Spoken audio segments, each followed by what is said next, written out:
Bonsoir à tous, bienvenue au live de Food Pâtisserie. Nous sommes ce soir accueillis au sein du prestigieux campus Alain Ducasse, en Ile-de-France, à Meudon, plus précisément. Et nous sommes avec le chef Damien Pénaud, qui est le responsable de la formation boulangerie et pâtisserie. Bonsoir Damien. Bonsoir. Alors Damien, qu'est-ce qu'on va réaliser ce soir ensemble? Alors ce soir, on va réaliser donc une pâte sucrée. À l'intérieur, on viendra donc l'agrémenter d'une crème d'amande pour, je dirais, absorber le jus des fruits, comme on va utiliser des fruits frais, Oui. donc de saison. Donc la crème d'amande va permettre justement d'absorber ces fruits. Et par-dessus, on aura donc une crème chantilly vanille et quelques fruits pour décorer cette tarte. Et une compotée fruits rouges, donc j'ai oublié la compotée fruits rouges au-dessus donc de la crème d'amande. D'accord. Donc de toute façon, pour ceux qui nous regardent, vous savez qu'on enregistre le live à la fin et vous aurez tous les grammages et tous les ingrédients qui vous seront communiqués. On va faire étape par étape. Donc Damien, juste en 2 mots, vous êtes donc le responsable de la formation boulangerie-pâtisserie. Ça consiste en quoi exactement au sein de l'école Alain Ducasse? Alors ça consiste donc, école Alain Ducasse dit forcément école de cuisine. Ici à Meudon, on est principalement une école de cuisine où donc on a la partie cuisine qui est principale comme activité donc, à Meudon, Oui. qui était une volonté donc, de monsieur Alain Ducasse. Et donc la partie pâtisserie est essentiellement une grosse partie en tout cas à l'UNSP, donc à Saint-Jean. Et donc on a un pôle boulangerie-pâtisserie donc, qui permet donc de fournir le restaurant donc Ladour sur le site donc, de Paris Campus, Oui. la boutique de l'école et donc aussi des formations en boulangerie-pâtisserie et aussi les compléments de formation aux cuisiniers pour la partie boulangerie-pâtisserie. D'accord. Bon, de toute façon, on reviendra et puis je pense qu'il y aura beaucoup de questions de gens qui sont intéressés par les formations. Il y a beaucoup de gens en reconversion, il y a beaucoup d'étudiants qui choisissent aujourd'hui ces filières-là. Mais bon, alors pour notre recette, on commence par quelle étape? D'abord la pâte sucrée. On va commencer par la pâte sucrée, c'est alors, dans l'ordre, on commence toujours par la pâte. Oui. Donc on commencera par la pâte et donc on aura notre beurre. Alors je vais venir un petit peu plus près de vous. Donc là on a pris du beurre doux. Donc beurre doux, maintenant donc, le sucre glace. Oui. Et on va mélanger ensemble. Le beurre doux, je l'ai fait ramollir auparavant. Donc pommade ou carrément ramolli? Ramolli, pas complètement pommade, mais ramolli. D'accord. On va donc les mélanger au batteur à la feuille.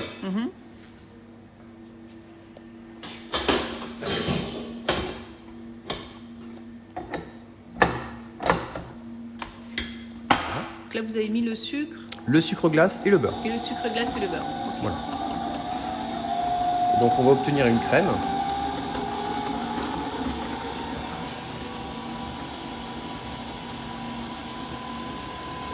Au départ, forcément, le beurre va devenir sablé avec le sucre glace et avec le temps, donc le beurre va s'échauffer par la présence du sucre glace et on va obtenir, donc on parle de crémer en général beurre et sucre, donc c'est ce que l'on va réaliser. D'accord.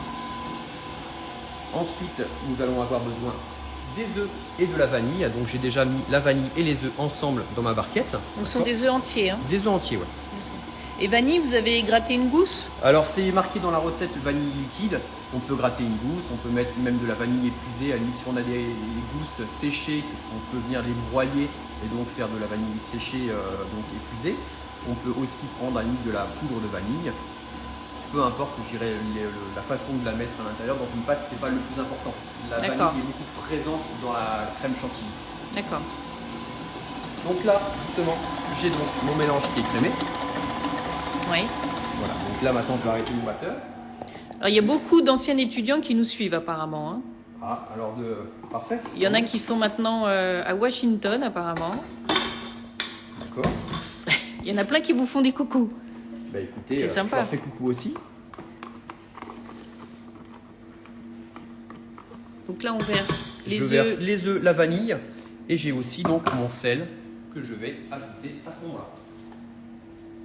C'est de la fleur de sel ou sel non, fin. Sel fin, d'accord. Alors on va le mettre avec les liquides tout simplement pour que le sel fonde à l'intérieur. Ok. Je vais mélanger ça. En fin de compte, je vais avoir quelque chose qui va ressembler à une crème onctueuse avec les œufs. Donc je répète, tous les grammages et tous les ingrédients vous ont été donnés en story et seront enregistrés à la fin du live lorsqu'on enregistre la vidéo.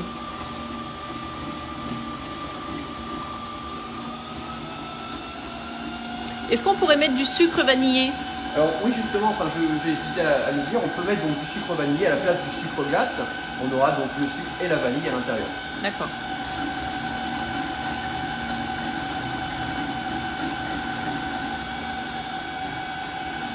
Voilà. Et ensuite, j'ai dans ma barquette la farine qui est pesée avec ma poudre d'amande. Alors la poudre d'amande, on la voit, elle est en dessous. Ah, donc là, il y a les poudres, on va dire. J'ai les poudres ensemble. Voilà. C'est une farine T45? Alors T45, T55, T65. Ah, ça peut être...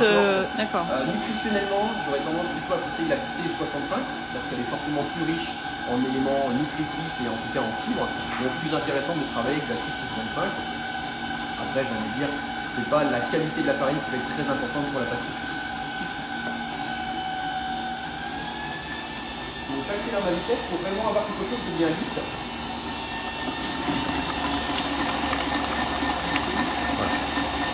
Donc j'émulsionne bien. Et quand ma pâte est bien émulsionnée, je vais pouvoir ajouter ma farine et ma poudre d'amande. On voit bien la poudre d'amande qui est au fond. Hop. Quelqu'un demande, Damien, quelle est votre formation pour être... Alors, comment on fait pour accéder à ces responsabilités prestigieuses de alors, ma formation, responsable formation déjà, j'ai commencé très tôt. Je vais presque dire que je suis né dedans. Enfin, je suis fils de boulanger-pâtissier. Vous êtes fils de boulanger-pâtissier, Voilà, d'accord. Naturellement, je dirais que très tôt, j'ai baigné dedans. Donc ça aide déjà à la découverte du métier et à l'éveil autour de ce métier. Oui. Après, j'ai commencé par un BEP, CAP en pâtisserie. Puis par la suite, un bac professionnel en pâtisserie. Et donc ça en apprentissage chez Amélie France. Et puis par la suite, je suis parti à l'étranger pendant à peu près 3 ans. Puis par la suite, après ces 3 ans à l'étranger, j'ai fait mon brevet de maîtrise. Donc mon brevet de maîtrise en 6 mois dans une école à Rouen. Où dans cette école, je suis resté 14 ans en tant que formateur. Ah d'accord. En fin de compte, je suis passé du statut d'élève à formateur. D'accord, c'était une vraie vocation, quoi, de faire plutôt de l'enseignement, de la formation. Mon ancien formateur m'a proposé le poste, il m'a fait comprendre, réfléchis quand même avant de dire non. Et donc voilà, ça s'est fait au départ comme ceci. Donc j'ai commencé en tant que formateur itinérant. Alors itinérant, j'ai travaillé chez les artisans, donc je me déplaçais dans une semaine, je pouvais faire plusieurs artisans. D'accord. Dans différents thèmes, stage bûche, stage tarte, etc. etc. Et donc de ça, j'ai commencé à me sédentariser un petit peu après à faire de la formation diplômante. Et après cette formation diplômante, donc oui, formation diplômante, j'ai formé donc en CAP pâtissier, CAP chocolatier, brevet de maîtrise pâtissier, enfin pâtissier, chocolatier, glacier, confiseur, pardon. Et ça fait combien de temps maintenant que vous êtes formateur à l'école? Oui. Alors ça fait pas longtemps, je suis arrivé ici il y a 4 mois. 4 mois, d'accord. 4 mois. Et donc vous êtes responsable de toute la formation boulangerie et pâtisserie. Donc je rappelle, le campus Alain Ducasse se situe à Meudon, en Île-de-France, oui. À 10 km à peine de Paris, et regroupe différentes formations, que ce soit en cuisine ou en pâtisserie, et du pro à la reconversion, etc. Et d'ailleurs, vous organisez, est-ce qu'il y a pas mal de gens qui demandent, là, pour avoir des infos, vous organisez des portes ouvertes On a une porte ouverte le week-end prochain. Enfin, pas ce samedi, alors, mais... Pas samedi là, mais le week-end d'après. Oui, le samedi 11, je crois. Oui. Donc voilà, le samedi 11. Donc on peut venir pour rencontrer les profs et tout, quoi. Bien sûr. Ok. Bien alors, sûr. on n'oublie pas la recette. Donc là, la pâte, je l'ai terminée. Quand Oui. elle est terminée, maintenant je vais la stocker au frigo. Oui. Et donc je peux aussi l'étaler directement en disque. D'accord. Alors pour étaler un disque parfait, je dirais peu importe la forme du départ, j'aurais tendance à dire. Bon, forcément, plus c'est rond, plus c'est facile. Mais si on veut partir, faire un beau rond, en général on tourne d'1/6 de tour à chaque fois. Et donc en général, naturellement, on va avoir quelque chose qui va tourner rond. D'accord. D'accord. Alors là, je ne suis pas parti avec la bonne quantité de pâte.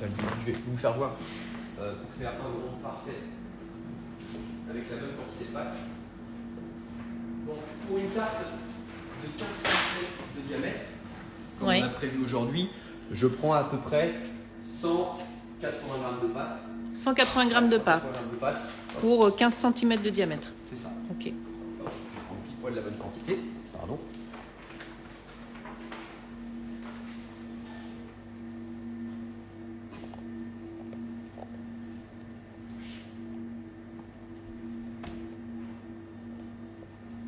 Hop.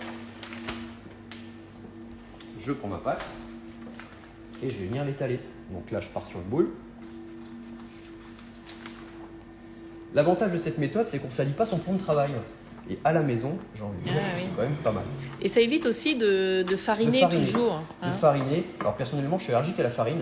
Ah bon Donc, moi, je l'utilise forcément, mais je me porte et je dirais que Allergique pour de vrai? c'est pour de vrai. Ouais. C'est original pour un pâtissier boulanger. Peut-être pour ça aussi que j'ai choisi la formation. C'est ça. J'ai moins forcément l'utilisation de farine en tant que formateur qu'en tant qu'artisan. Donc vous voyez, hein, j'ai vraiment un rond qui est parfait. Si je tourne d'un sixième de tour à chaque fois, et j'étale jamais les extérieurs. Si vous regardez bien. Alors, un C'est en- sixième de tour. Un sixième de tour. Hop, je tourne. Et on n'étale jamais Les les extérieurs. extérieurs. Ça, c'est des petites astuces de chef. Et vous voyez, hein, j'étale malgré tout en se tournant d'un sixième de tour. Parce que j'ai pas étalé le coup d'avant, je l'étale au coup d'après. Et ça reste rond. D'accord? Voilà. Donc je fais ça en fonction de mon diamètre de ma tarte. Et pour finir, en général, je passe un petit coup de rouleau comme ça. Hop là. Voilà, comme ceci. D'accord. D'accord? Ok. Là, je la stabilise au frigo pendant à peu près 1 heure. Oui. Donc moi, j'ai déjà préparé une abaisse. Oui. Continue. Donc 1 heure au frigo. Et quand elle sort, Voilà. elle est comme ça. Ma pâte, elle est froide.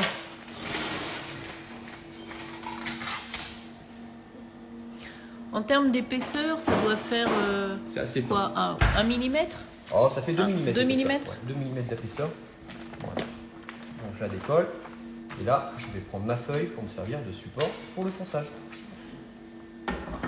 Alors là, vous avez pris un moule un peu particulier. Ah oui, Alors, bon, on en voit de plus en plus. Alors, ma pâte est quand même très froide. Justement, je vais en profiter Mais pour c'est en parler un- un petit peu. Hop, Ouais. Voilà. C'est un moule perforé. Alors, c'est un moule perforé. C'est Silicomart qui fait ça. Après, il y a Valrhona aussi qui en vend. Ceux-là, c'est Silicomart.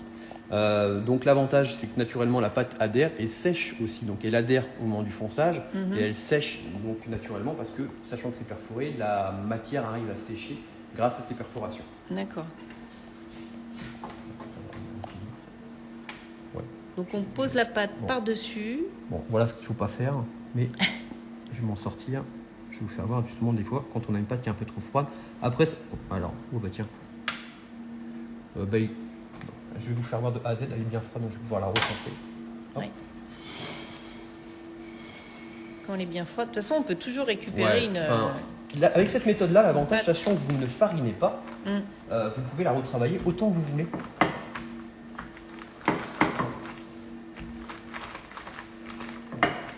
Parce que quand on farine trop, le danger, c'est de modifier la texture après. C'est ça. Voilà.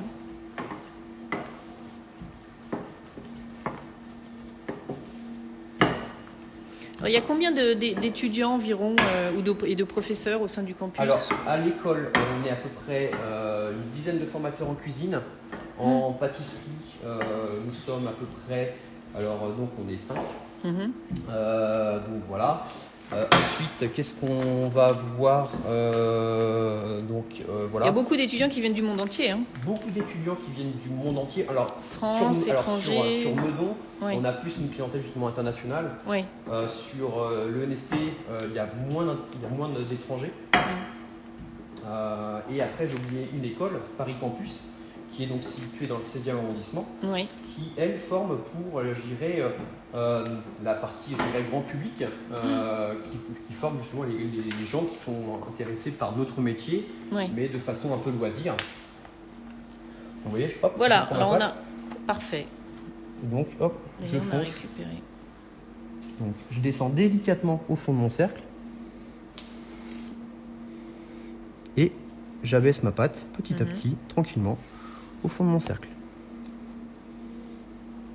Alors, quelqu'un demande si la pâte est trop travaillée, est-ce que ça risque pas de la chauffer et d'accentuer l'action du gluten? Alors, si elle est chaude, vous la remettez au frigo, Oui. tout simplement. Parce que là, vous l'avez retravaillée. Mais Là, vous voyez, je l'ai. Enfin, Là, honnêtement, elle n'est pas facile à foncer. Hein. Il fait chaud dans la cuisine.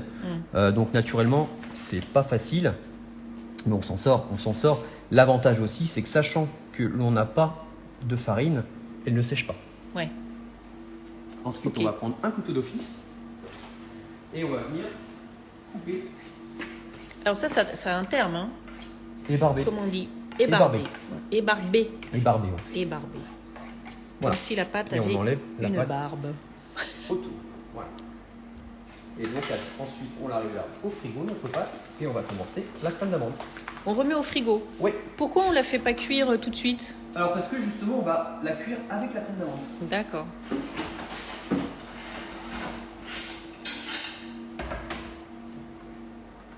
Donc une petite crête d'amande qui va souvent servir à étanchéifier En fin de compte, nos fruits rouges la sont pâte riches lorsqu'il y a des jus. fruits. Hein. Et donc ces fruits-là vont dégager du jus, et donc pour éviter de faire ramollir la pâte, on viendra justement avoir cette crème qui permettra de ne pas ramollir. D'accord. Alors, je vais commencer par mon beurre. Donc on reprend du beurre doux. Du beurre doux. Alors on peut reprendre la cuve de la pâte sucrée, c'est exactement les mêmes ingrédients.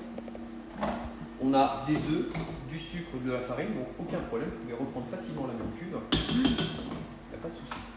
Donc Quelqu'un demande où est-ce qu'on achète la feuille en plastique pour étaler la pâte. C'était une feuille guitare. Ouais, alors feuille guitare, c'est vous une feuille trouvez ça dans les magasins spécialisés aujourd'hui. Oui, sur internet. Si vous n'avez pas, papier sulfurisé marche très bien. Oui, aussi. Ça marche très bien pour ça. L'avantage de la feuille guitare, c'est que sachant que c'est du plastique, ça imperméabilise votre produit. Donc même si ça reste une journée, 2 jours au frigo, ça ne sèche pas par rapport à une feuille sulfurisée qui a tendance à sécher. Et ça se déchire pas. Ouais. Donc j'ai mis mon beurre, mon sucre semoule, je mets ma poudre d'amande. Et ensuite on va mélanger ensemble. Est-ce qu'il faut beurrer le moule qu'on a vu tout à l'heure? Le moule que j'ai pas besoin de le beurrer. D'accord. Après c'est pareil, souvent on a tendance à beurrer parce qu'une farine beaucoup. Quand on fonce, on a tendance à en général à mettre beaucoup de farine. Et naturellement, si on évite à la pâte de coller au plan de travail, on évite aussi à la pâte de coller ensuite au cercle. Donc si votre pâte vous la farinez pas du tout, elle colle naturellement en revenant en température, donc il n'y a pas besoin de farine, pas de beurrer, pardon. D'accord. Donc là, je mélange bien. Et on fait pas des petits trous dans la pâte avant de la faire cuire? Alors c'est pas nécessaire. C'est pas nécessaire. Donc là, mon mélange est homogène. Je vais pouvoir ajouter mes œufs. Donc là, pour rappel, on a le beurre, le sucre et la poudre d'amande. Ok. Hop, j'ajoute mes œufs. Alors c'est pareil, on est sur des toutes petites quantités, hein, donc je passe un peu de temps à bien corner mes récipients, mais on est quand même sur un métier où c'est un petit peu précis. Et naturellement, dans une barquette comme ça en plastique, on a très souvent 2-3 grammes qui restent. Et ces 2-3 grammes, forcément, ne sont pas dans la pâte et donc font une pâte un peu sèche. Et donc là, on va mélanger correctement. Alors c'est pareil, je ne l'ai pas dit, je suis parti sur un beurre qui était ramolli et donc naturellement, ma crème d'amande est tout de suite lisse. Si j'ai un beurre qui est froid, je viens le ramollir en le chauffant un petit peu au micro-ondes ou en le chauffant un petit peu dans une casserole, mais vraiment très très léger. D'accord? Plutôt texture beurre tomate.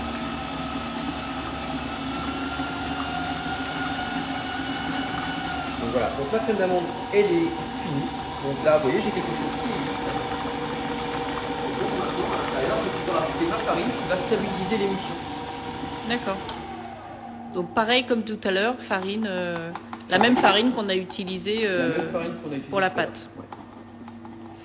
Donc pour ceux qui nous rejoignent, je vous rappelle que nous sommes donc au sein du campus Alain Ducasse à Meudon, avec Damien Pénaud qui est le responsable formation boulangerie-pâtisserie.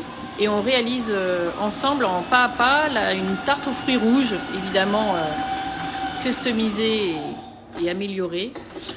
Tout vous sera enregistré avec le live, les ingrédients, les grammages, etc. Et vous pouvez les retrouver aussi dans la story qu'on avait postée. Alors, donc ma crème d'amande est terminée. Oui. Donc il faut que ça soit bien souple. Alors, elle sort forcément souple. Elle va. Alors, si vous la mettez au frigo, elle devient dure parce qu'elle est riche en beurre. Après, là, on va la cuire donc directement. Donc, il n'y a pas de souci. D'accord. Voilà. Donc là, on va la mettre en poche.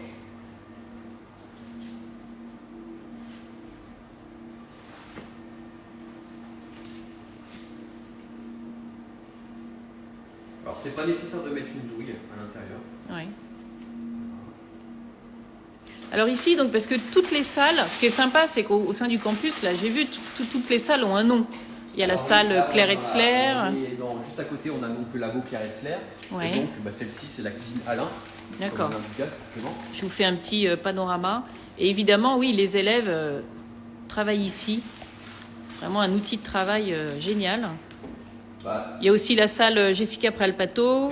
Alors en pâtisserie, on a donc le laboratoire Grelet. Ouais. On a le fournil de boulangerie qui est donc Castagna. On a donc Préalpato à l'étage et on a donc Etzler juste à côté de nous. D'accord. Voilà, donc j'ai ma crème d'amande dans En poche. ma poche. Et là, on en fait quoi? Et on va donc directement garnir nos tartes. Directement, d'accord. Donc la tarte qui est crue. Qui est crue. Alors, On ne fait pas une première cuisson? On peut la pré-cuire. Oui. Mais ça va aussi très bien, on fait qu'une seule cuisson. D'accord. Donc je prends ma crème dans mon fond qui est foncé. Et donc je pars du centre.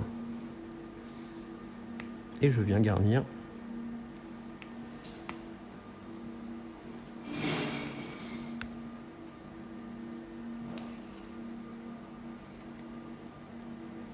Voilà. Parfait. Est-ce qu'il faut, donc c'est pas grave si on n'a pas vraiment... Alors la crème va souffler. Non, parce que la, ouais, voilà, alors parce déjà que la crème va... donc, elle va chauffer, donc elle va ramollir. Et en fait, compte, elle va être contenue grâce à ce fond de tarte. Et ensuite, donc, elle va souffler. Et donc, d'où l'importance de ne pas trop la mélanger au batteur. Plus vous allez la mélanger au batteur, plus elle va souffler ensuite au four. D'accord.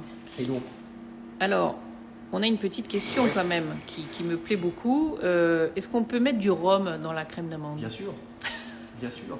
Mais, toujours. Alors après, à la limite, fruits rouges, j'aurais peut-être tendance à ajouter plutôt, à la limite, pourquoi pas de l'alcool de framboise, si on voudrait à la limite rester dans le côté fruits rouges. Mais après, tout est possible. D'accord.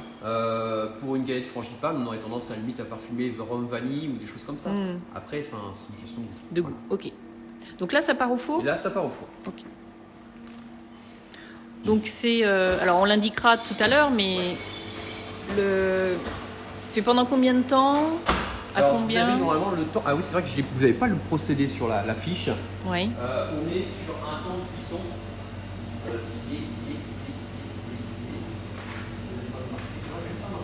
on est sur 160 degrés pendant à peu près 20 minutes. 160 degrés pendant 20 Alors, minutes. pareil, okay. Tous les fours sont très différents. Oui, c'est très compliqué de vous donner un temps.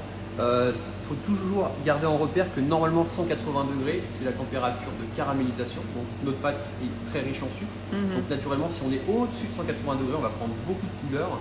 Alors que si on est en dessous, on va plutôt dorer plutôt que caraméliser. Voilà. Donc moi je garde tout le temps en repère, donc le 160 qui est forcément en dessous, je dirais des 180, et au-dessus de 180, on est sur des cuissons où on cherche vraiment beaucoup plus de moelleux pour des biscuits par exemple, où on va chercher par exemple biscuits Joconde, ou des biscuits où on cherche à les rouler, avoir de l'onctuosité et du moelleux, où là on aura une température qui sera au-dessus de 180 degrés. D'accord. Voilà. Okay. Donc moi j'ai déjà préparé une tarte pour gagner un peu de temps pour ce live. J'ai déjà ma tarte qui est sortie du four et donc déjà cuite avec la crème d'amande. D'accord. Alors évidemment la question qui revient souvent, comment on fait pour s'assurer que les bords ne retombent pas, pour que la pâte ne casse pas? Avec cette recette-là, honnêtement, si vous foncez à peu près correctement, il n'y aura jamais de problème. D'accord. Pour vraiment être sûr de son coup, plusieurs choses qui sont importantes, c'est que la pâte soit bien régulière au niveau de l'épaisseur. Si les bords, la partie haute, on va dire que le fontage il est un petit peu comme ça. Oui, souvent elle est un peu plus épaisse. Ici est plus épaisse, naturellement le poids fait que ça tombe. Donc ça déjà c'est une première chose. La deuxième chose, ça va être aussi le temps de repos avant la cuisson. Idéalement, plus vous allez avoir un temps de repos important de la pâte sucrée au frigo, forcément plus elle commence à sécher cette pâte et donc c'est comme presque une cuisson. Donc la pâte sèche plus à l'extérieur qu'à l'intérieur, parce qu'à l'intérieur elle est contre le cercle, et donc naturellement elle est collée au cercle, et donc naturellement la partie extérieure étant séchée légèrement, évite à ce fond de tomber. D'accord. Donc il y a ça. Qu'est-ce que je peux encore avoir d'autre comme astuce? Éviter la cuisson avec un four départ à froid, toujours commencer avec un four préchauffé. Ça paraît idiot, mais si vous commencez avec un four qui est froid, naturellement la pâte va fondre. Et donc si la pâte fond, naturellement, vous allez avoir un fond qui va glisser à l'intérieur du four. Donc, ça, et plutôt une chaleur tournante aussi. C'est ça. Alors chaleur tournante, même chaleur sèche, ça marche aussi. Il y a pas de souci. Mais voilà, enfin, chaleur sèche, sur un four à chaleur sèche, j'aurais tendance à cuire à 180 justement pour saisir davantage. Four ventilé, je serais aux alentours de 160. Et là, le fond de tarte, il n'a pas été congelé, hein. Il a juste été refroidi frigo. Refroidi frigo pendant 1 heure. Hein. C'est ça. Ok. Voilà. Maintenant, on va commencer donc notre compoté. Donc on va avoir besoin. Donc là, on a voilà, une belle base de pâte sucrée avec une belle crème d'amande. Après, on peut ajouter ce qu'on veut. Aujourd'hui, on fait une tarte fruits rouges. Bah, c'est la saison, il faut en profiter. Après, rien ne vous empêche, par exemple, au moment des agrumes, de faire la même chose avec des agrumes. C'est une tarte de base. Oui, bien sûr. Oui. C'est vraiment quelque chose que vous pouvez agrémenter en fonction des saisons. Réellement, il n'y a aucun souci. Ok. On va prendre nos fruits. Alors là, du coup, là, c'est un petit mélange. Donc framboise. Alors donc là, j'ai mes framboises, mes fraises et mes groseilles. D'accord. Voilà. Donc les framboises, on ne les lave pas, on est d'accord? Alors là, je les ai juste, je dirais, mis sur du papier absorbant pour justement dégorger un petit peu, pour éviter justement qu'elles dégorgent davantage dans ma tarte à la fin. Oui. Mais réellement, je ne les lave pas. Si vous les lavez, elles vont tout de suite devenir spongieuses, collantes, et vous arriverez à pas faire grand chose avec. Donc on va, dans un premier temps, équeuter nos fraises. Et pareil, toujours équeuter après les avoir lavées. Hein, oui. Parce que sinon, il y a de l'eau qui rentre.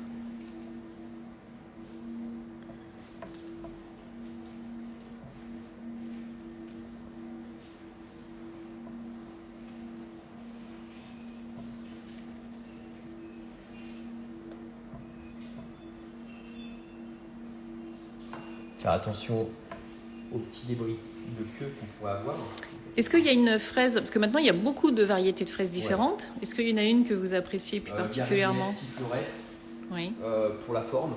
Après, pour le goût, Marat des Bois, fraise des bois. D'accord.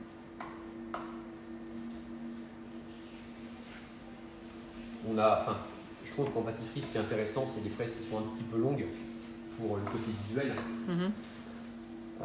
Après, au niveau du goût, je dirais vraiment la Marat des Bois a vraiment un goût très prononcé, et donc c'est vraiment ce qui est intéressant avec cette fraise qui est, je dirais, un peu un mix entre une fraise des bois et une fraise de culture. Donc c'est quand même quelque chose qui est intéressant. Donc on va couper ça ensuite en brunoise.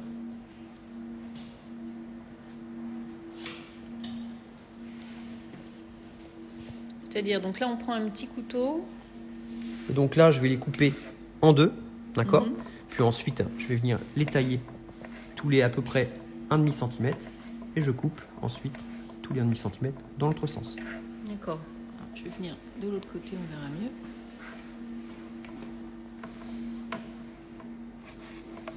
C'est vraiment des tout petits morceaux. Alors, plus gros, on sera obligé de les cuire. Et c'est pas le but du jeu. On va juste les tiédir légèrement pour que la gélatine puisse s'incorporer. Alors la gélatine, elle est facultative aussi, c'est pareil. J'ai mis de la gélatine pour stabiliser au maximum parce qu'on n'est jamais à l'abri d'avoir beaucoup d'eau rendue par les fraises, rendue par nos framboises. Donc l'avantage avec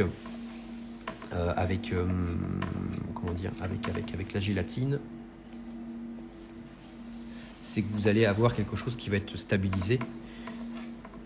Alors, j'aurais tendance à dire on n'est pas obligé. Voilà, c'est ce que j'allais dire. C'est que on a, je dirais, pour moi, j'ai deux classes de pâtisserie, c'est-à-dire que j'ai la classe pâtisserie de restaurant où on est sur quelque chose, où on est, je dirais, comme à la maison, c'est-à-dire qu'on cherche 15 minutes après, c'est dans l'assiette et c'est mangé. Oui.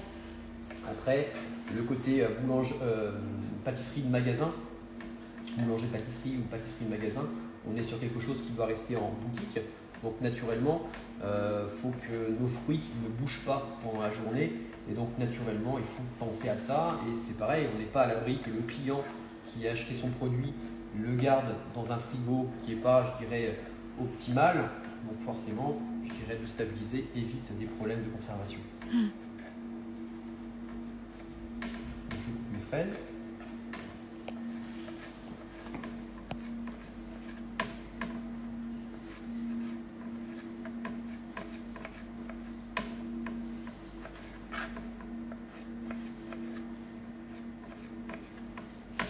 Ah, quelqu'un demande pourquoi ne pas avoir mis de fruits dans la crème d'amande avant la cuisson pour qu'il compote en cuisson dedans. Alors on pourrait, Oui. on pourrait bien sûr, on pourrait en mettre.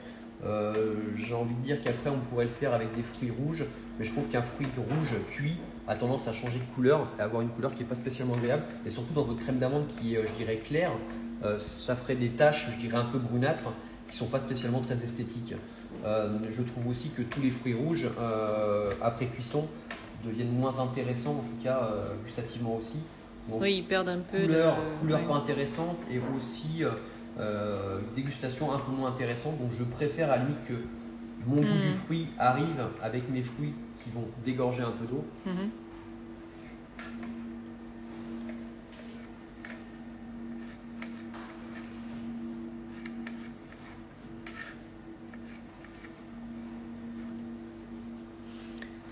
Je vois que vous utilisez le petit couteau des chefs qu'on adore pour couper les fruits. Moi je trouve qu'il est très bien. Enfin après, il est super. Il y en a certains qui n'aiment pas. Je pense que après là-dessus, les goûts et les couleurs. Et nous on l'adore. Moi j'aime bien. Ouais. Et en plus maintenant nous on le vend dans nos boutiques, imaginez-vous. Eurolam ? Non ? Non, c'est PCB. PCB, ah oui, PCB Ouais. Création, c'est les mêmes couteaux. Oui, c'est les mêmes. Exactement les mêmes couteaux. Et on les vend maintenant. C'est des très bons couteaux et ils sont super. De bien couper et on les reconnaît en plus assez facilement. Donc là, on a combien de fraises 200 grammes. 200 grammes, d'accord. Alors attention, cette recette-là fait 4 tartes. D'accord ? Ah ok, donc on a 4 tartes de 15 cm avec cette recette. d'accord. Donc voilà. Donc après, il faudra diviser. Mais de toute façon, comme je l'ai dit, on enregistre tous les grammages et... Je suis parti sur cette quantité tout simplement parce que ma quantité de pâte inférieure est compliquée à faire. Tout simplement. Oui. Après, oui, c'est possible d'en faire moins sans aucun souci. J'ai envie de dire, après, vous êtes parti à faire des fonds de tarte. Un fond de tarte de pâte sucrée se conserve très très bien au congélateur. Oui, tout à fait. Oui. Vous avez les Après, invités à la dernière minute. J'ai envie de vous dire, rien ne vous empêche d'avoir des fonds de tarte de près et de faire une tarte aux fraises un jour où vous avez des fraises qui sont de bonne qualité ou autre chose un autre jour.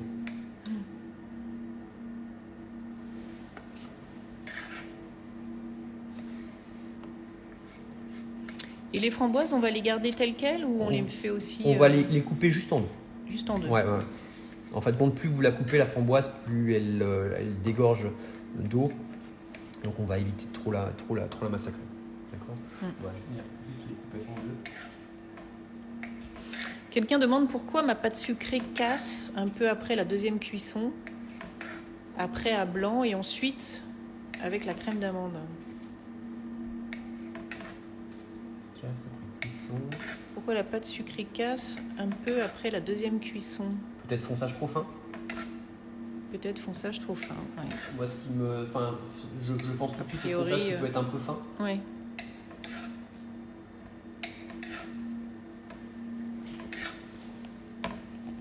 Là, alors je les coupe juste en deux. Tout simplement, on va bien les mélanger. Naturellement, elles vont s'abîmer. Plus on va les couper finement. Donc vraiment juste en deux, ça suffit largement. Oui, il y a peut-être trop de farine aussi dans la pâte. Ah, alors oui, il y a peut-être aussi un travail. Alors oui, j'ai pas parlé du travail, mais c'est possible à la limite qu'elle travaille avec trop de farine, sa pâte. Là, si vous travaillez comme j'ai fait, c'est-à-dire sans farine du tout pour le travail, vous ne déstabilisez pas votre recette et donc naturellement, vous ne séchez pas votre pâte.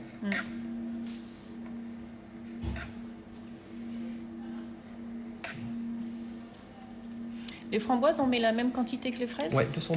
200. Et j'ai 100 g de groseille que j'ai grappé déjà tout à l'heure.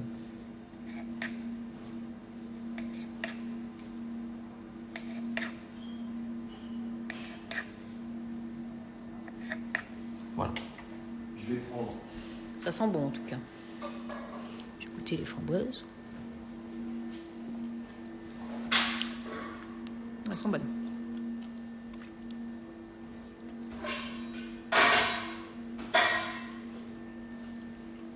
Alors je vais prendre ma gélatine Oui. que j'ai préparée. D'accord. Ok. Donc c'est de la mâche gélatine? C'est de la mâche gélatine. J'ai plus la recette en tête comme ça. Ma mâche gélatine, j'ai préparé donc 10 grammes avec 60 grammes. D'accord. J'ai juste préparé ça. Donc je les mets donc, à l'intérieur. Mais ça, comme on a dit, si vous êtes à la maison, c'est facultatif. Ouais, facultatif. Ouais, c'est ça. Enfin, c'est vraiment dans l'esprit où on est du style en magasin où ça se conserve un petit peu de temps. Ouais. Hop.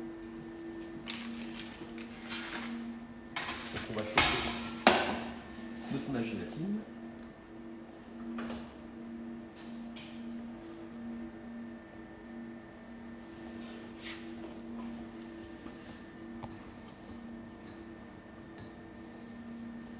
Alors là, est-ce qu'on peut utiliser de la gélatine de poisson? Alors là, c'est de la gélatine de poisson.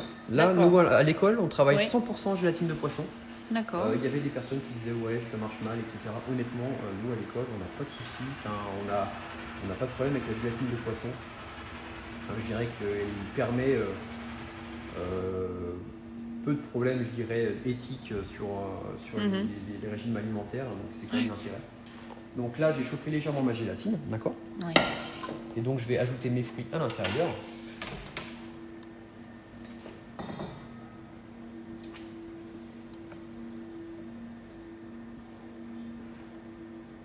On pourrait utiliser de la pectine? Pectine, oui, ça marche aussi. Le problème des fois qu'on peut avoir avec la pectine, c'est que ça gélifie trop si vous en mettez trop ou si vous cuisez trop longtemps. Et le problème de la pectine, c'est qu'en général, on est obligé de cuire. On est obligé au moins de porter à une ébullition. Ah oui. Donc si on porte à ébullition, naturellement, on a tendance un petit peu à casser un petit peu le goût du fruit. Et forcément, Oui, après, et la vous, ce que tendance à vous démanger. voulez justement, c'est conserver le fruit C'est ça. au Oui, là, maximum. je vais vraiment les enrober, hein, donc comme ceci. D'accord. Donc là, ensuite, je vais ajouter ma groseille à l'intérieur. Petite groseille, donc 200 grammes aussi, on a dit. 100 grammes. Ah, 100 grammes ouais. de groseille. C'est 200, 100 grammes. Donc Ok. 200 grammes de framboise, 200 grammes de fraises et 100 grammes de groseille. Ok. Donc là, je vais enrober un petit peu en chauffant pour vraiment que tous mes fruits soient bien enrobés.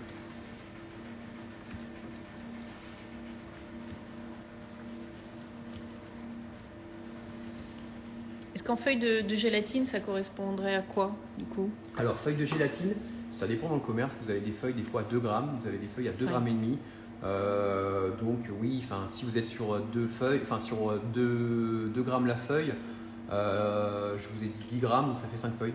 5 feuilles, ok. Vous voyez, je chauffe légèrement, vraiment très très léger. Vous voyez, tout de suite, dès que je chauffe un peu trop, ça va vouloir se liquéfier. Donc c'est pas le but du jeu, donc c'est vraiment juste un enrobage, d'accord. Voilà. Ensuite, et santé, je sens d'ici. À la maison, vous ne pouvez pas le sentir, Oui. mais ça sent très fort. Ah oui. Et surtout, par rapport à la pectine, j'aurais pas la même solution, c'est-à-dire que j'aurais tendance à faire une confiture avec de la pectine, alors que là, c'est pas du tout le but, c'est vraiment juste un enrobage, donc ça se tient. D'accord. Ok. Et donc ensuite, je vais garnir mon fond de tarte.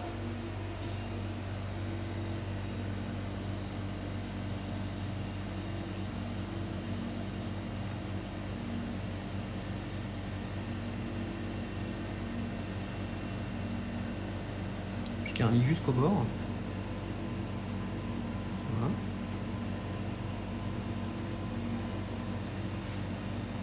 Donc là, il faut bien coller au bord. Je colle au bord, Alors, faut pas non plus passer par-dessus le fond, hein, mais juste au bord.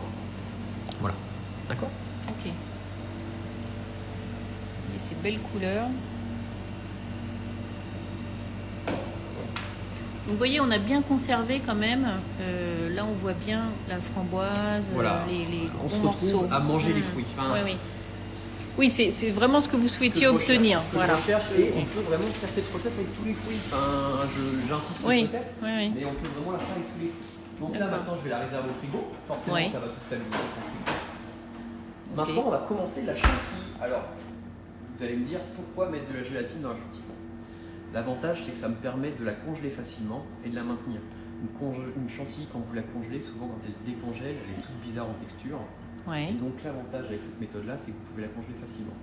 D'accord. Ensuite, pourquoi mettre du mascarpone à l'intérieur de ma chantilly? Oui. C'est que déjà, je vais avoir quelque chose de plus onctueux. Et aussi, souvent en grande surface, vous avez très souvent des crèmes qui sont à 30% de matière grasse, donc moins grasse, qui ne se tiennent pas très bien. D'accord. Donc justement, en ajoutant donc, cette mascarpone à l'intérieur, on va avoir plus de tenue et donc on rajoute forcément matière grasse et donc naturellement on a une meilleure tenue. D'accord. Donc pour avoir une chantilly qui se tient bien, on met de la mascarpone et un peu de gélatine. C'est ça.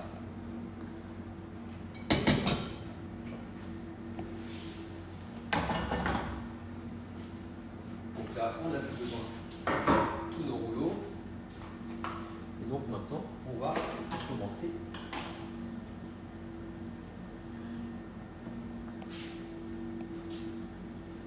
Donc là, on a une base de crème.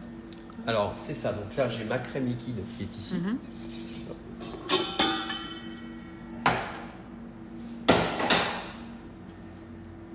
Je vais donc prendre une bride.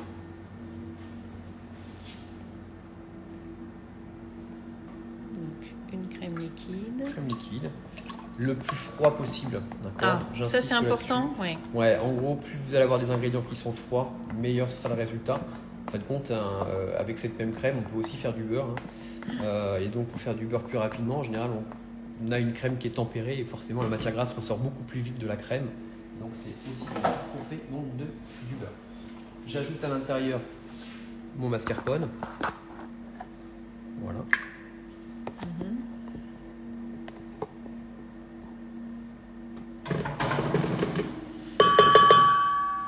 Est-ce qu'à la place, oui, de toute façon, là vous mettez du mascarpone, Oui. mais on pourrait mettre de la crème crue. On pourrait mettre de la crème crue. Alors, à la place du mascarpone, Oui. Oui. Je pensais que c'était à la place de la crème. Ah, de la crème, non. Dans la place du mascarpone. Aucun problème. Aucun Aucun problème. problème. J'ai même hésité avant de commencer à prendre de la crème crue. Ou même de la crème épaisse, hein, ça marche très bien. Votre crème épaisse va très bien marcher. Ah, alors attendez, là on prend une gousse. Donc là, j'ai pris une gousse de vanille que je vais gratter. Mhm.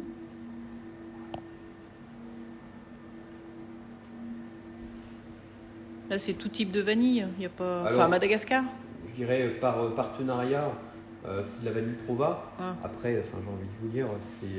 Oui, ça, c'est la vanille affaire de que goût. vous avez, voilà. Mais vous en avez une Là, que c'est vous- Madagascar. vous aimez Oui, Ouais. Madagascar.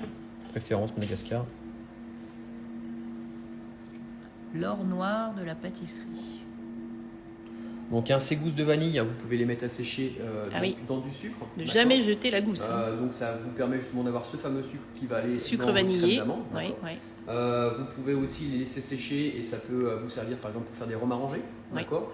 Ça peut vous servir à tout De la un tas de poudre, choses. ensuite on peut Vous pouvez aussi la broyer pour, la faire de broyer pour poudre. faire de la poudre. Vous ouais. la broyez avec du miel, vous pouvez obtenir du miel aromatisé vanille qui peut être très intéressant pour parfumer des crèmes. Mm. Donc voilà, tout est Oui, possible. plein de possibilités. Donc là j'ai donc ma crème, ma vanille, mon mascarpone.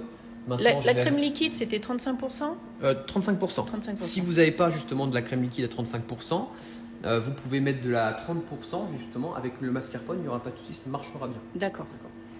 J'ajoute mon sucre à l'intérieur Mhm. et je vais commencer à foisonner.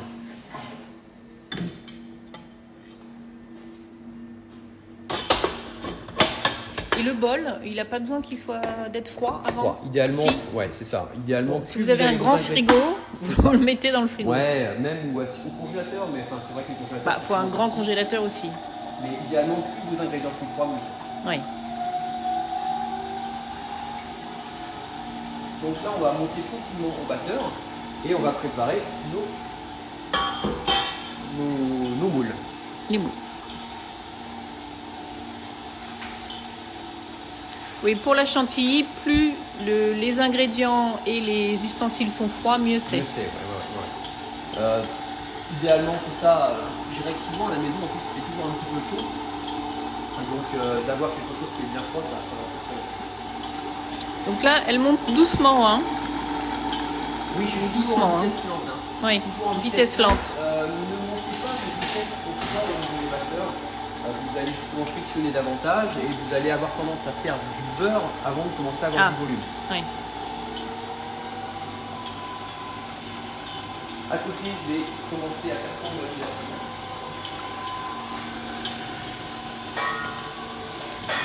Et alors là, Damien, vous avez sorti des moules. Alors des moules. Parce qu'il va y avoir, oui, comme une sorte de. En fait, ça va faire un disque de mousse à la surface. Ouais. Comme on voit sur la photo donc sur Instagram, Ouais. on va avoir un disque bombé à la surface que l'on viendra glacer avec un glaçage neutre à la vanille pour vraiment avoir quelque chose vraiment de une touche blanche avec ses fruits rouges tout autour pour, je dirais, rappeler forcément nos fruits et notre vanille. D'accord. Mais je pensais, si on n'a pas de moule, on peut aussi travailler cette chantilly à la poche ou autrement. Bien sûr. Donc là, on voit, hein, il commence à prendre un peu de volume, la crème. Oui. D'accord, donc on la laisse tranquille. On va préparer une poche pour laisser la crème et une palette.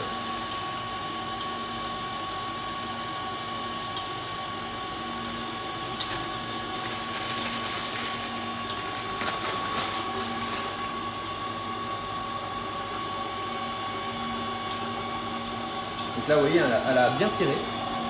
Elle commence à avoir une belle allure. Et donc, je vais m'arrêter là. Donc, on a une crème qui est montée, qui se tient, d'accord. Mais surtout, je ne vais pas plus loin, d'accord. Plus je vais aller loin, plus je vais commencer à la faire jaunir et elle va devenir vraiment beurre. Donc, on s'arrête là, d'accord. Donc, je vais chauffer un petit peu ma gélatine. Pareil pour la faire fondre.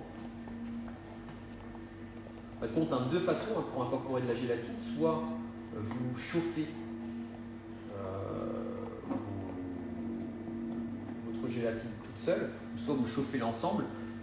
Sur des produits comme ça, c'est beaucoup plus intéressant de chauffer que la gélatine, justement pour ne pas dénaturer aromatiquement notre produit. D'accord. Alors, on a des questions sur le sucre. Tout d'abord, est-ce qu'on pourrait mettre du sucre roux à la place du sucre blanc? Bien sûr. Après, le problème, c'est que notre crème serait plus blanche, elle aurait tendance à devenir un peu jaune, parce que le sucre va forcément colorer la crème. Oui. Après, c'est une question de goût. C'est juste une affaire esthétique. C'est une affaire esthétique.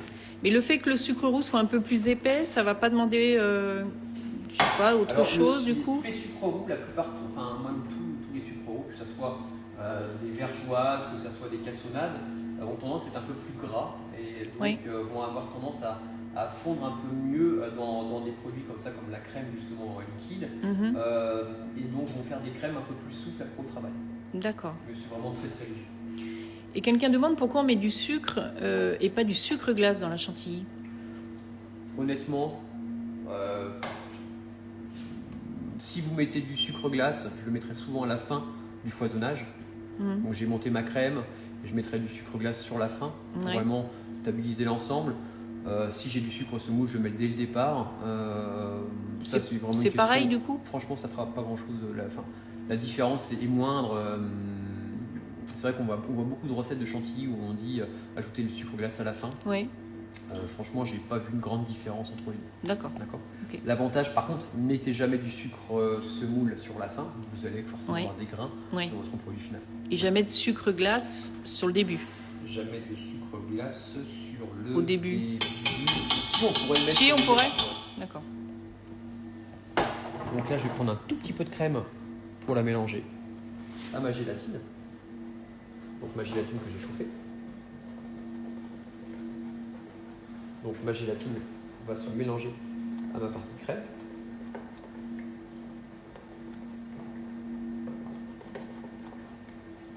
En revanche, pour la chantilly, on est obligé de mettre du sucre. Alors, ça dépend de votre fruit. Enfin, j'ai envie de vous dire, si vous avez un fruit qui est très très sucré, ou si vous faites une chantilly au chocolat, c'est le chocolat qui va sucrer votre chantilly. Enfin, d'accord.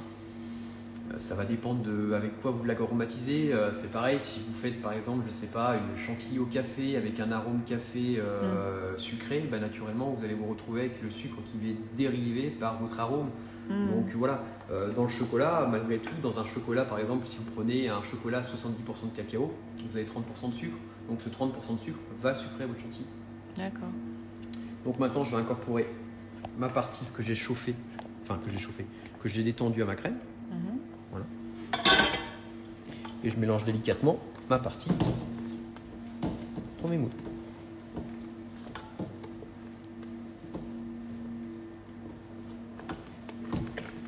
Voilà. Et donc maintenant, je vais pouvoir pocher à l'intérieur de mes cercles.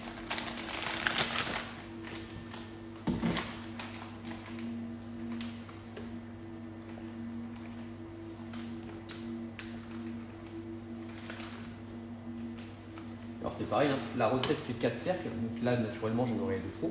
D'accord. Et si vous en avez 4, il n'y a pas de souci. Ouais. Après, rien ne vous empêche de la pocher. D'accord.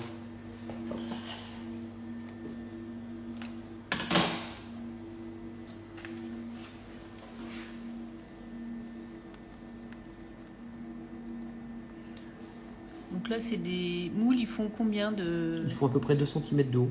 2 cm de haut. Ils font à peu près, donc celui-ci, ça doit être des, donc la tarte fait 15, ça doit faire à peu près 12 cm de diamètre. 12, d'accord. Pour une tarte de 15. C'est ça. Après, si par exemple vous avez des cercles de 20, j'aurais tendance à prendre à la limite des moules ou des cercles de 16. D'accord. Avoir à peu près 2 cm tout autour pour pouvoir À chaque garnir. fois, oui. Donc, Ou alors on met beaucoup de fruits et on fait un cercle plus petit. C'est ça. Ça après. C'est une histoire de goût. D'accord. Donc là, je viens juste En lisser. revanche, oui, on lisse bien. D'accord. Ok. Voilà. Et ça part Au congélateur. au congélateur. Pendant combien de temps? Alors là, ça, par contre, c'est quelque chose justement. Enfin, c'est une tarte que vous pouvez faire à la limite de façon bien organisée. Vous avez au fond de tarte qui sont prêts d'avance. Vous avez ça qui est prêt d'avance au congélateur. Et à la limite, vous avez vos invités un jour qui arrive. Vous avez juste à aller chercher vos fruits chez le marchand et il ne vous reste plus qu'à l'assembler. Enfin, c'est-à-dire que vous avez tout qui est prêt et il n'y a plus qu'à assembler. Ça, c'est sachant que justement on a la gélatine à l'intérieur, vous pouvez les garder facilement 2 semaines au congélateur sans aucun souci. D'accord, ça bouge pas. Super. Je crois que j'ai pas bien goûté les fraises, moi.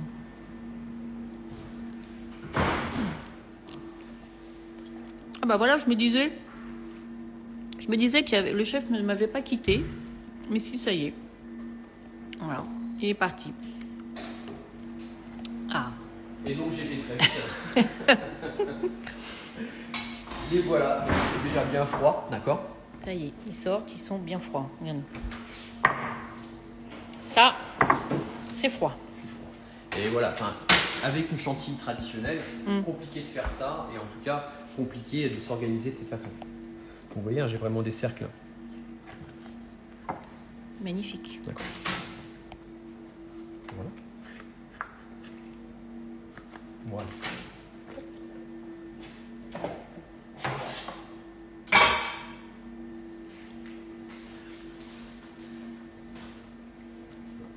Ensuite, on va venir les glacer. Pour cela, on va prendre une grille. Et puis, est-ce qu'on a des petits bacs? Bah si, on va voir ça. On a des petits bacs, alors c'est pareil. Alors, une petite question quand même. Comment on fait pour que la crème ne tranche pas? La crème, quand on monte la crème chantilly. Elle ne devrait pas trancher. Alors si ça tranche, justement, c'est qu'on est proche du beurre. Oui. Voilà, c'est ça le souci, c'est si ça tranche, voilà, c'est qu'on a quelque chose qui. C'est qu'on a trop foisonné. On a trop monté la crème. On a trop monté. Donc là, mais comment on sait du coup quand est-ce? Parce que tout à l'heure vous avez dit bon bah là c'est bon, on l'arrête, elle est assez souple, elle est montée. Mais est-ce qu'il n'y a pas une, vous c'est à l'œil évidemment, mais est-ce qu'il n'y a pas une astuce ou quelque chose? J'ai envie de dire, on monte au bec d'oiseau. Ah, c'est le bec d'oiseau aussi, comme on a eu tout à l'heure. Vous pouvez avoir la même chose, c'est-à-dire que quand vous prenez votre crème, vous devez avoir quelque chose qui part en pointe. Alors après, bec droit ou bec incurvé, ça ne va pas changer énormément pour cette préparation-là. Mais un repère, ça peut être ça. D'accord, ok, merci. Donc, j'ai du nappage que j'ai préparé. Donc, je l'ai détendu avec un petit peu d'eau. Je vais me Donc ça, c'est du nappage neutre? Nappage neutre. Nappage neutre.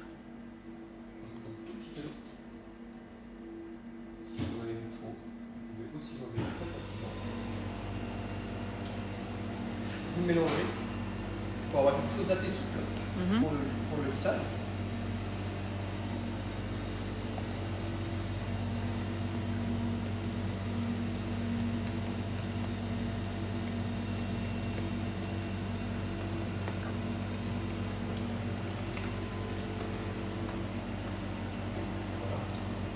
Et ensuite, on va prendre un disque de mousse que l'on va glacer. Et alors, qu'est-ce que ça apporte ce glaçage? Pourquoi Alors, ça va apporter Est-ce qu'on du est obligé brillant. de le faire? Non, enfin, si on l'aime comme ça, on pourrait le présenter comme ça. D'accord. On peut l'ajouter à une touche de brillance. Déjà, pour éviter que la mousse sèche, d'accord. Et ça, c'est une histoire de goût. Donc, on va venir couler un tout petit peu de glaçage à la surface. D'accord. Et on va venir étaler très très finement.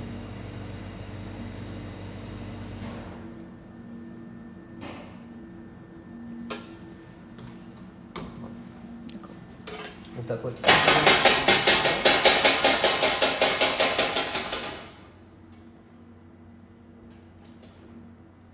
Voilà, on va enlever l'excédent de glaçage sur les côtés.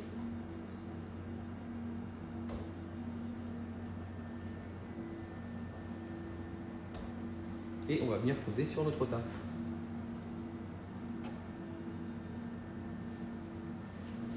Voilà. Ah, on la pose comme ça direct.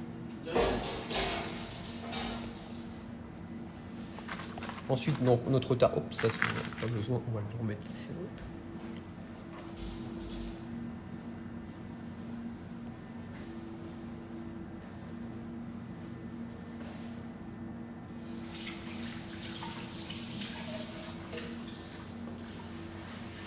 Donc, est-ce qu'on peut expliquer à quoi sert la gélatine dans la chantilly? La gélatine va permettre à la décongélation de ne pas se séparer.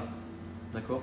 Par contre, votre chantilly, vous l'avez monté tel quel. En général, cette chantilly va avoir tendance à décongeler, avoir de l'eau qui ressort. Et donc la gélatine, justement, va éviter à cette eau de ressortir. Et une chantilly, en général, qui a été congelée, elle n'est jamais très belle en texture après la décongélation. Alors, donc la gélatine permet de maintenir une belle texture. Ensuite, on va prendre un tout petit peu de vanille en poudre que l'on va venir parsemer légèrement sur notre côté de tarte. Voilà.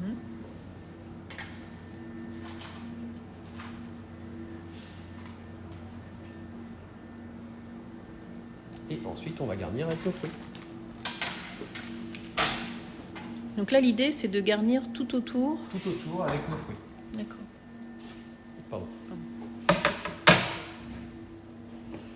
Donc on découpe comment pour, On va découper en deux.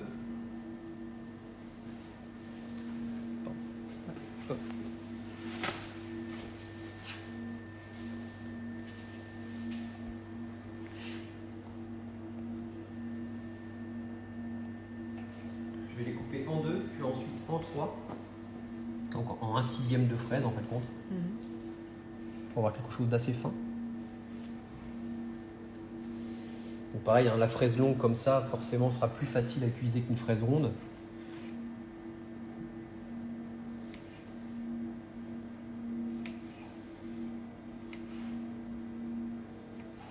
Voilà. Et ensuite, on va en déposer de façon un petit peu désordonnée tout autour.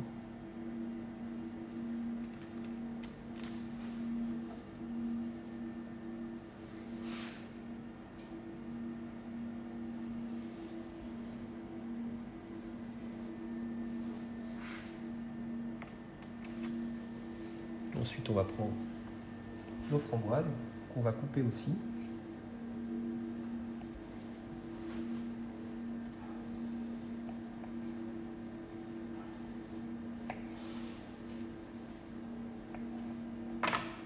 Et on va se servir du côté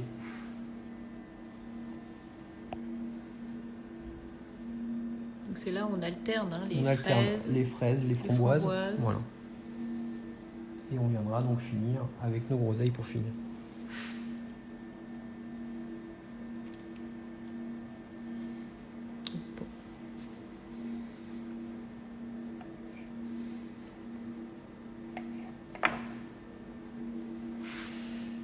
Alors, quelqu'un demande à nouveau pour la gélatine, si on utilise de l'agar-agar, est-ce que c'est l'équivalent de la gélatine d'origine animale?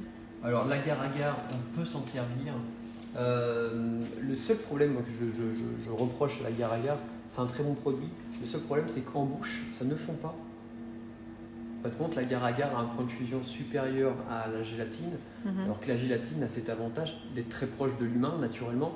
Et donc, comme le beurre de cacao, quand on le met en bouche, il fond. Donc, le beurre de cacao, comme je dirais la gélatine, fond en bouche, alors que beaucoup de gélifiants n'ont pas le même point de fusion.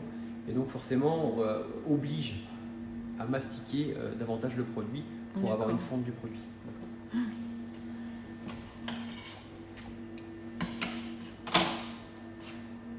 Ensuite, on finit par les groseilles.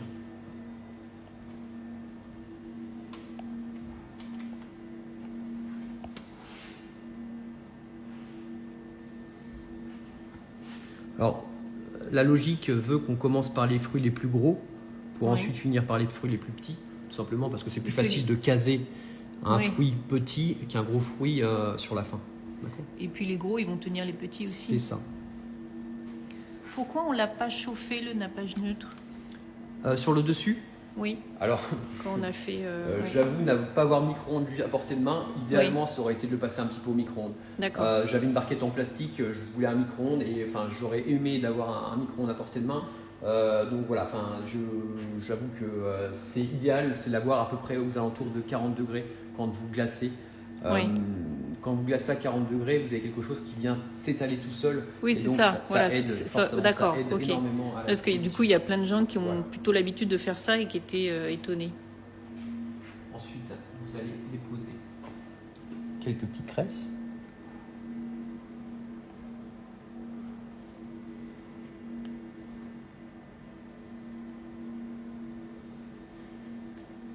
Donc, dans l'idéal, oui. Chez vous, à la maison, faites chauffer le nappage neutre. Alors, c'est un très bon format, le live, mais c'est vrai que des fois, on se retrouve avec justement le truc qu'on pense même pas parce qu'au quotidien, on s'en sert. Et là, j'ai oublié le micro.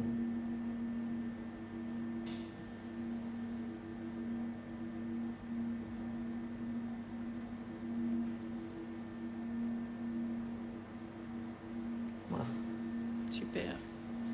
Et pour finir, la petite étiquette de l'école. Voilà. Ah. Petite école. Superbe centre de formation Alain Ducasse, oui. Super. Voilà cette magnifique tarte aux fruits rouges, chantilly mascarpone. Donc une tarte à faire à la maison, hein, c'est simplement. Donc c'est pas compliqué. C'est pas compliqué. Vous avez vu, il suffit de toute façon de suivre toutes les étapes. La partie la plus technique, je pense, à la limite, c'est presque à la limite le fonçage. Oui. Mouler de la chantilly dans le moule, c'est pas compliqué. Le coup de poche peut être à la limite compliqué si on n'est pas à l'aise avec la poche. Et en plus, il y a plusieurs étapes qu'on peut faire à l'avance. Ouais, c'est ça. Enfin, pour ensuite, le fond peut être au frigo, enfin au congélateur d'avance. La crème peut être au congélateur d'avance. Et il y a juste à la limite avec vos fruits frais pour terminer. Et c'est tout. Enfin, c'est de l'assemblage à la limite assez rapide à faire à la dernière minute. Et justement, une dernière question sur la chantilly. Une fois qu'elle se décongèle, parce que là, il faut laisser maintenant à température, elle ne va pas s'effondrer? Justement, grâce à la gélatine. Grâce à la gélatine. Grâce à la gélatine. D'accord. En fin de compte, on se retrouve... Il y a... Comment dire? Une mousse, on aime bien la texture de la mousse. Et on aime bien aussi la chantilly. Et en fin de compte, là, on est un petit peu au croisement des deux. C'est-à-dire qu'on n'est ni sur une mousse, on n'est ni sur une chantilly. On est un petit peu entre les deux. Et on a quelque chose qui se tient comme une mousse et qui a le goût d'une chantilly. Donc, je dirais qu'avec vos fruits, peu importe le fruit, enfin, même avec des agrumes, ça marche. Peu importe la saison, vous serez tranquille. Avec des mangues, c'est top. D'accord. Ouais. Bon, super. Merci beaucoup, Damien. On la coupe? On la coupe. On va voir à l'intérieur. Mais du coup, il faut la sortir combien de temps à l'avance? Allez-y. Combien de temps à l'avance pour la servir? Alors, regardez. Voilà, superbe. voit bien On la sort. Alors là, enfin, le seul truc à la limite qui est long à décongeler, c'est la mousse. La mousse, Oui. en 1 heure, allez, 2 heures au frigo, elle revient très vite. Hein. On est sur un disque qui est quand même assez fin, donc ça Oui. revient assez vite. Après, le fond de tarte est cuit à la dernière minute, donc il n'y a pas de souci. La compotée, c'est quelque chose qui a été quand même très vite. Enfin, je sais pas Oui. si. Enfin, j'ai pris mon temps. Enfin, j'ai pas forcé du tout. Hein. J'ai mis 1 heure, je pense. Oui, On n'a pas forcé. Et j'ai envie de dire, j'ai fait toutes les étapes. Si vous avez déjà les disques qui sont faits d'avance et la pâte qui est faite d'avance, en mise en place totale, on est sur à peu près 20 minutes. Super. Eh bien, merci beaucoup. Évidemment, c'est une création, donc, comme vous l'a expliqué Damien, qui peut être adaptée à tous les goûts, avec tous les fruits que vous voulez, avec les herbes aussi que vous voulez, parce qu'on aurait pu mettre du basilic. Et on aurait pu à la limite faire une infusion dans la chantilly, hein, donc voilà, exactement. de plantes, aucun problème. Voilà. Donc merci, on enregistre le live, on vous donne tous les grammages, tous les ingrédients. Si vous avez envie de tout connaître sur le campus Alain Ducasse, n'hésitez pas à venir aux portes ouvertes, hein, le samedi 11. Vous accueillez tout le monde pour les renseigner. C'est vraiment une super école, c'est l'excellence française et on en a besoin. Voilà. Merci beaucoup Damien. Merci à vous d'être venu. À très bientôt. Et à très bientôt. Merci, bon week-end. Au revoir.